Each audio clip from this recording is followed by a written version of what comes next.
কাজ করতেছে না, আচ্ছা দৌড়ে যায় এবারে মানে ওখানে যে যাইতে ধরছে তার অনেক সমস্যা ইয়ে করে পারেনি। তারপরে সেই টাইমে মানে যেটি বাইর করা পারছি ওইলে মনে করে নিয়ে আসলাম। এই হলো। মানুষ কি বেশি যে যাচ্ছে মানে সেই আহত হয়তো এখন তো কমছে, তখন প্রথমে তো একবারে গোটা রুমটাই ইয়ে হয়ে গেছে। অন্ধকার। হুম। গ্যাস কি এটা মানে কি প্রথম কি গ্যাস বের হয়েছে? গ্যাসেই তো মানে বিষাক্ত গ্যাস তো বাইরে হওয়ার সাথে সাথে মানে যা ছিল সব রুম সহকারে এলে অ্যাক্সিডেন্ট করে না, এলে তো গ্যাসেই বিস্ফোরণ। কিভাবে কি হয়েছে? বিষ ছিল? বিষাক্ত গ্যাস আর কি, বিষাক্ত ওরা গ্যাস। কাটতেছিল ওটা? হ্যাঁ, কয়জন ছিল এরকম আজকে কাটতেছিল ওই জায়গায় কয়জন? তাও তো মনে করেন দুনো গ্রুপের মিলে মানুষ 30-40 জন আসছিল।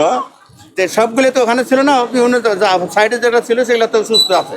ওরাই আবার ফের ওগো থেকে উদ্ধার করতে গেছে, ওদের ফের আক্রমণ। এই হলো সমস্যা। আচ্ছা সিলিন্ডার কাকা আপনার কয়জন? সিলিন্ডার না স্যার, এটা হলো টাঙ্কি থাকে না, পানির টাঙ্কি, ওইটা মনে করে ইয়া করে মনে করে মধ্যে গিয়ে জ্বর হয়ে গেছে। কাকা আপনার পরিচিত কয়জন? আমার পরিচিত এখানে 2 জন ভাইস্তেও আছে। বাড়ি কোথায় ওদের? সুন্দরগঞ্জ থানা। নাম কি ওদের দুইজনে? একজনের নাম খোকন, একজনের নাম রানা। একজন নাম খোকন একজন রানা, তারা হচ্ছে এই